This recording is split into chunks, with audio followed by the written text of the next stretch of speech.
Hello everyone, आप सभी का विजयपथ एकेडमी बिलासपुर के यूट्यूब चैनल पर हार्दिक स्वागत एवं अभिनंदन है। आज का जो हमारा सेशन होने वाला है वो होने वाला है with respect to very famous personality, जिनके नाम से ही उनकी पहचान नहीं है बल्कि उनके काम से उनको जाना जाता है, जिनका नाम है none other than Raja Ram Mohan Roy जी। इनके नाम में जो राजा है वो उनका नाम नहीं है अपितु उनकी उपाधि है जो लोगों ने उन्हें प्रेम से दी थी। तो इनके बारे में आज हम डिस्कस करने वाले हैं। What are the background of this personality, what are the work he have done in the field of society, in the field of social reform. तो आज हम इनका पूरा जीवनी या बायोग्राफी जिसे आप कहेंगे वो पढ़ेंगे। ठीक है, तो चलिए शुरू करते हैं।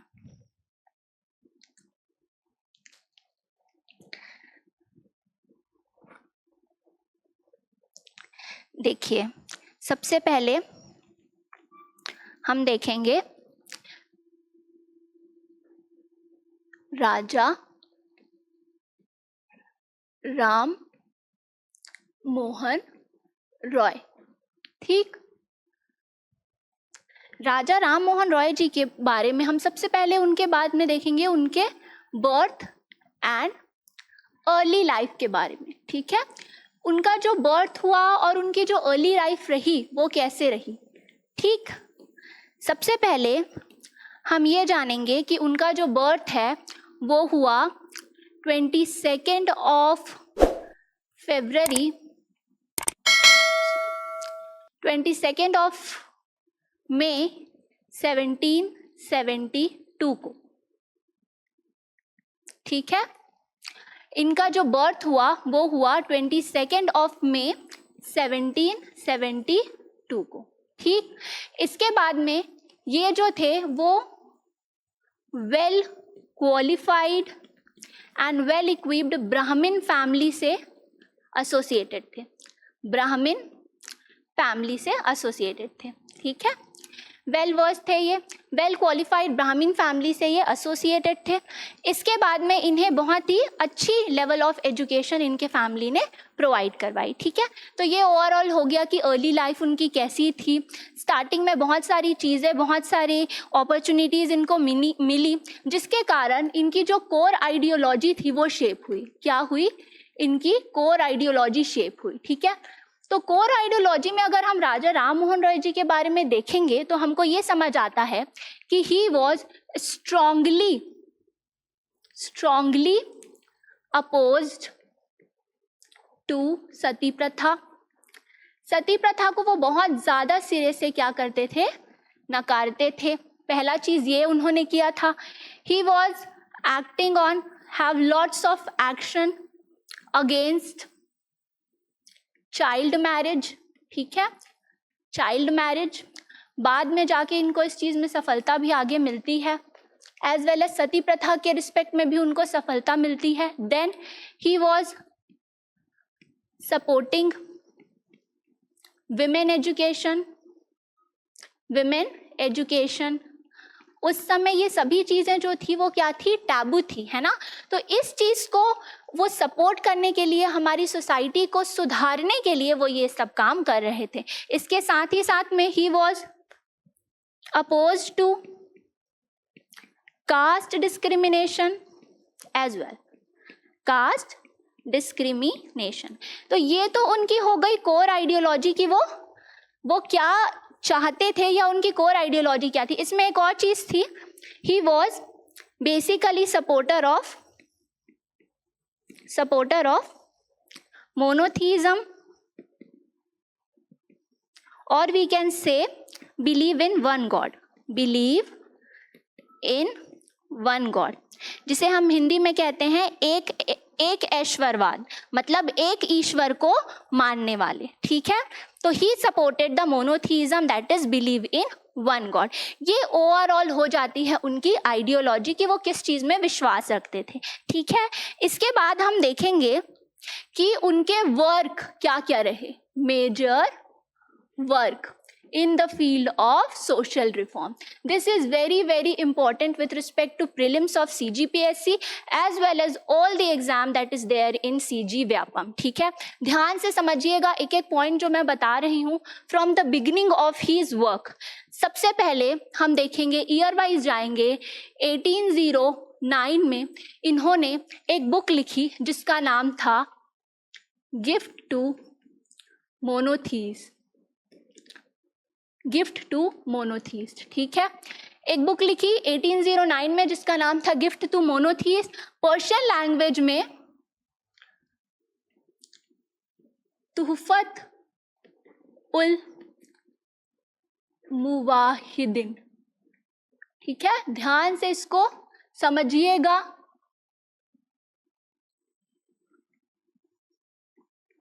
ये कौन से लैंग्वेज में थी?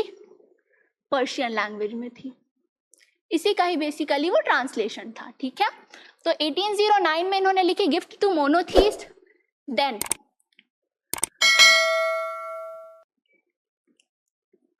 1814 में बेसिकली एक और चीज इसके साथ में हुई थी. He also translated Vedas and Upanishads. ठीक है, इन बंगाली लैंग्वेज.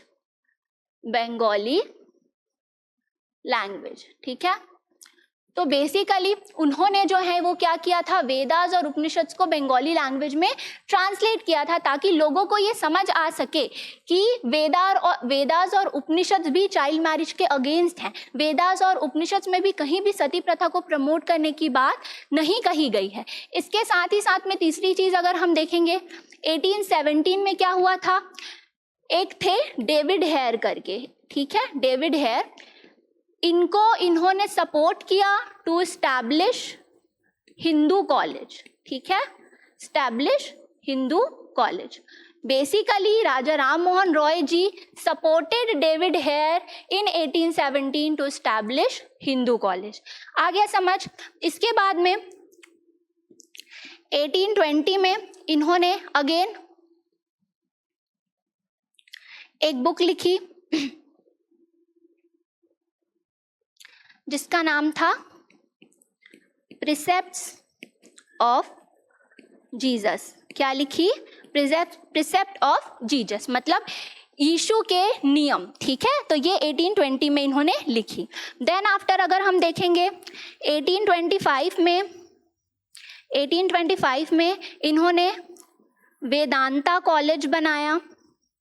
वेदांता कॉलेज इन्होंने एस्टैब्लिश किया. ठीक है, 1825 में एस्टैब्लिश किया. देन नेक्स्ट फाइनली आ जाता है 1828 का टाइम पीरियड, जहां पर उन्होंने मोस्ट फेमस उनका जो वर्क था ब्राह्मो समाज, उनकी एस्टैब्लिशमेंट करी. क्या? ब्राह्मो समाज 1828 में. ठीक है, लास्ट आ जाता है आपका 1829 में. इनका जो वर्क था इसको सपोर्ट किया गया by regulation act of 1829. It was related to abolition of sati pratha. ठीक है, it was related to abolition of sati pratha, है ना. ये हो गया. इसके साथ ही साथ में एक पॉइंट आप यहाँ पर ये याद रख लीजिएगा कि 1814 में इन्होंने क्या बनाई, आत्मीय सभा का एस्टैब्लिशमेंट किया था. इतनी सारी चीजें हैं, डू नॉट गेट कंफ्यूज. अगर आप कंटिन्यूसली रिवाइज करेंगे तो आपको विथ डेट विथ टॉपिक आपको चीजें याद हो जाएंगी. ठीक है, तो एक बार देखते हैं. 1809 में गिफ्ट टू मोनोथीस्ट उन्होंने बनाया. उसको क्या कहा गया, तुहफत उल मुवाहिदीन, जो पर्शियन लैंग्वेज में थी. इसके बाद ही translated Vedas and Upanishad in Bengali language, ताकि लोगों को वो विश्वास दिला सके कि जिस आइडियोलॉजी के बारे में वो बात कर रहे हैं उसको वेदास और उपनिषद भी सपोर्ट करते हैं. 1870 में डेविड हेयर करके एक पर्सन थे, उनको हेल्प किया to establish Hindu College. After that coming to 1820 में उन्होंने प्रिसेप्ट ऑफ जीसस करके उन्होंने एक बुक लिखी, एक टॉपिक लिखा। 1825 में उन्होंने वेदांता कॉलेज का स्टैब्लिशमेंट किया। देन फाइनली वेरी इंपॉर्टेंट 1828 में इन्होंने ब्राह्मो समाज का एस्टैब्लिशमेंट किया, जिसे पहले ब्रह्म समाज कहा जाता था, ठीक है।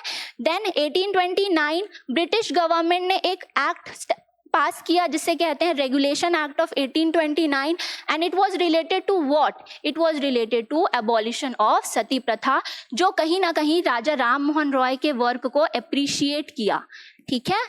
राजा राम मोहन रॉय के वर्क को एप्रिसिएशन के तौर पर ये जो एक्ट है वो ब्रिटिश गवर्नमेंट के द्वारा लाया गया था। एट द एंड 1814 में आप याद रखिएगा कि इन्होंने आत्मीय सभा का एस्टैब्लिशमेंट किया था। तो it was all about the major works that is there, ठीक है। इसके बाद में इन्होंने दो चीजें लिखी। एक तो हो जाएगा आपका संवाद कौमुदी, जो कौन से लैंग्वेज में थी, बंगाली लैंग्वेज में थी। उसके बाद उन्होंने लिखी मिरात उल अकबर, जो कौन से लैंग्वेज में थी, पर्शियन लैंग्वेज में थी। ये भी इनके वर्क थे बेसिकली जो पूछे जाते हैं कहीं ना कहीं, ठीक है, कि संवाद कौमुदी किसने लिखी थी, कौमुदी किसने लिखी थी, मिरात उल अकबर किसका वर्क है, ठीक है। तो it was the work of none other than Raja Ram Mohan Roy, ठीक है। तो ये तो हो गया ओवरऑल आपका what are the core ideologies that Raja Ram Mohan Roy followed, what are the core works। अब हम क्विकली देख लेते हैं प्रेजेंटेशन के थ्रू कि कुछ टॉपिक्स हमसे छूट गए होंगे, वो हम कवर कर लेते हैं, ठीक है। देखिए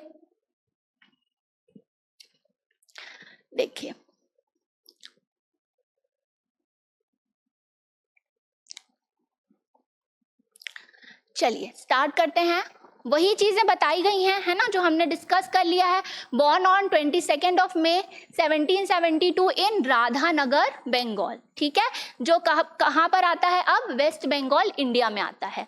बिलोंग टू वेल एजुकेटेड, मैंने बताया है आपको, belong to well educated family. Affluent the Brahmin family, वो ब्राह्मण फैमिली के थे basically. Receive the traditional education in Sanskrit, Persian, Arabic and later English. इसीलिए इनको बहुत ही बड़ा एक क्या बोल सकते हैं हम, लैंग्वेज का ज्ञाता बोल सकते हैं। इन्हें बहुत सारी लैंग्वेज जो है वो आती थी, ठीक है। लिंग्विस्ट थे ये, कहीं ना कहीं एक वर्ड आता है इंग्लिश में लिंग्विस्ट। लिंग्विस्ट मतलब जो बहुत सारे लैंग्वेजेस के ज्ञाता होते हैं उनको लिंग्विस्ट कहा जाता है, ठीक है। संस्कृत, पर्शियन, अरेबिक, देन फिर लेटर इंग्लिश, ठीक है। Well versed in Hindu scriptures as well, जैसे रामायण, महाभारत, है ना। इस्लामिक टेक्स्ट भी उनको पता थे। इसके अलावा वेस्टर्न फिलोसफीज में भी उनको बहुत ज़्यादा इंटरेस्ट था और वेस्टर्न फिलोसफीज को भी उन्होंने बहुत अच्छे से उसका अध्ययन किया था, ठीक है। ये हो गया। इसके अलावा अगर हम उनके सोशल रिफॉर्म्स के बारे में बात करेंगे तो he was known as a father of Indian renaissance, ठीक है। ब्राह्मो समाज के एक टॉपिक में हमने इसको डिटेल में डिस्कस किया है कि Raja Ram Mohan Roy was known as a father of Indian renaissance. इसका मतलब है कि भारतीय पुनर्जागरण के जनक माने जाते हैं या पिता माने जाते हैं राजा राम मोहन रॉय। और also he was known as the maker of modern India, ठीक है। strongly opposed to the social levels, किस किस चीजों को वो strongly oppose करते थे, सती प्रथा, window burning, campaign tirelessly for its abolition। इसके बारे में एक स्टोरी है। ये कहा जाता है कि जब ये बहुत छोटे थे तो इनकी जो थी बेसिकली भाभी थी, उन्होंने 17 ईयर में, उनको ये कहा जाता है कि उनके जो ब्रदर थे उनकी डेथ हो गई थी और उनकी भाभी को जलाया जा रहा था। तो वहीं से वो उन्होंने देखा जब, तो इस चीज को बहुत ही स्ट्रांगली, वो बहुत छोटे थे, इस चीज को बहुत ही स्ट्रांगली उन्होंने लिया और ले करके देन फाइनली वो सती प्रथा के अगेंस्ट उन्होंने आवाज उठाई। तो ये कहीं ना कहीं एक बैक स्टोरी है कि क्यों वो इतना ज्यादा इस चीज पर जोर दे रहे थे, ठीक है। चाइल्ड मैरिज के अगेंस्ट उन्होंने लड़ाई लड़ी। कास्ट डिस्क्रिमिनेशन की बात वो करते थे कि कास्ट डिस्क्रिमिनेशन नहीं होना चाहिए। पॉलीगैमी, पॉलीगैमी का मतलब होता है मल्टीपल मैरिजेस, क्या, मल्टीपल मैरिजेस, ठीक है। पहले समय में राजा महाराजा लोग जो होते थे या इवन नॉर्मल लोग होते थे, they were preferring a polygamy, that is multiple marriages. Then उसके अगेंस्ट भी उन्होंने लड़ाई लड़ी। Supported the women's right including the widow remarriages and female education. Female education के लिए भी उन्होंने बहुत ज़्यादा लड़ाई लड़ी अपने क्षेत्र में। ठीक, नाउ रिलीजियस रिफॉर्म्स में हम देखेंगे आत्मीय सभा, ये हमने देखा है 1815 में। हमने वो 1814 किया था, you have to correct it that it was 1815, ठीक है। To promote the rational thinking and social reform, establish the Brahmo Samaj in 1828, ठीक। Promoted the monotheism, believe in one God, ठीक है, वन गॉड को वो बिलीव करते थे। रिजेक्टेड द आइडल वर्शिप, मतलब मूर्ति पूजा का इन्होंने बहिष्कार किया था। जब आप ब्राह्मो समाज की आइडियोलॉजी जानेंगे ना, तो यही सभी आइडियोलॉजी आप उसमें भी पढ़ेंगे, that it believe in one God, है ना। Rejected the idol worship, rituals, superstition, जो अंधविश्वास होते हैं उसको भी इन्होंने सिरे से नकार दिया था। Advocated for the universal religion based on reason, तो एक ऐसा यूनिवर्सल रिलीजन या एक ऐसा धर्म जो किसके ऊपर में बेस्ड रहे, रीजन या तर्क के ऊपर में बेस्ड रहे। तो इस सब चीजों के बारे में इन्होंने बात की थी, ठीक। देन एजुकेशनल कंट्रीब्यूशन इनके क्या क्या रहे? Promoted the modern education, specially science, mathematics, English. Help set up the Hindu college की भी बात हमने देखी थी, ठीक है, कि 1817 में इन्होंने किसको सपोर्ट किया था? डेविड हेयर को सपोर्ट किया था to establish Hindu College. Later Presidency College के नाम से जाना गया, कहाँ पर था ये? कोलकाता में। एंग्लो हिंदू स्कूल स्टार्ट किया गया था 1822 में। We have missed this point, तो आपको याद रखना है कि 1822 में एंग्लो हिंदू स्कूल स्टार्ट किया गया था, ठीक। वेदांता कॉलेज हमने कवर कर लिया, 1825 में ये स्टार्ट किया गया था by Raja Ram Mohan Roy to combine the western and Indian learning, ठीक है, ये हो गया। Then political and press contribution, ये भी कहीं ना कहीं हमने देखा हुआ है। One of the earliest advocate of press freedom in India. Press freedom की जब हम बात करते हैं तो हम देखते हैं जो बाद में जब गांधी जी थे या जो बीच के मॉडर्न इंडियन हिस्ट्री की बात करते हैं, but Raja Ram Mohan Roy was one of the earliest person to talk about press freedom, कि प्रेस फ्रीडम होना चाहिए, ठीक है। पब्लिश द जर्नल संवाद कौमुदी, ये भी हमने देखा है बंगाली में। एंड मिरात उल अकबर, जो कौन से लैंग्वेज में था? पर्शियन लैंग्वेज में था। Advocated for the contributional reform for the constitutional reform and the rule of law की बात की उन्होंने, कॉन्स्टिट्यूशनल रिफॉर्म की बात की, ठीक है। ये दोनों याद रखेंगे आप, संवाद कौमुदी, है ना, और मिरात उल अकबर। ये डायरेक्टली पूछा जाता है आपके एमसीक्यू बेस्ड क्वेश्चंस या एमसीक्यू बेस्ड जो पैटर्न के एग्जाम्स होते हैं उनमें, ठीक है। फाइनली इनका जो डेथ है वो कब हुआ? 27 सितंबर 1833। अगर आपको ये डेट याद नहीं हो रही है then it's completely fine, you have to just remember the month as well as the year, ठीक है। सितंबर 1833 में उनका डेथ हुआ था इंग्लैंड में। He went to England to represent the Indian interest and to lobby against the East India Company policies, buried in Arnos Vale Cemetery, Bristol। तो ये आपको याद करने की जरूरत नहीं है उतना, है ना, बस आपको ये याद करना है कि he died in September 1833 in England, बस, ठीक। Then I think it is all about it, ठीक है। तो ये हमने देखा ओवरऑल पर्सनालिटी और ओवरऑल बायोग्राफी ऑफ राजा राम मोहन रॉय जी, जिसमें हमने देखा उनका जो बर्थ था वो कब हुआ, what are the core ideologies उनकी क्या क्या थी, what are the major works that he have done. इसके अलावा कुछ भी टॉपिक ऐसा शायद से नहीं है जो हमने इस टॉपिक में कवर नहीं किया होगा। So it was all about this session. If you like our initiative then please like, share and subscribe to our channel, and please give your feedback in comment section. Thank you so much.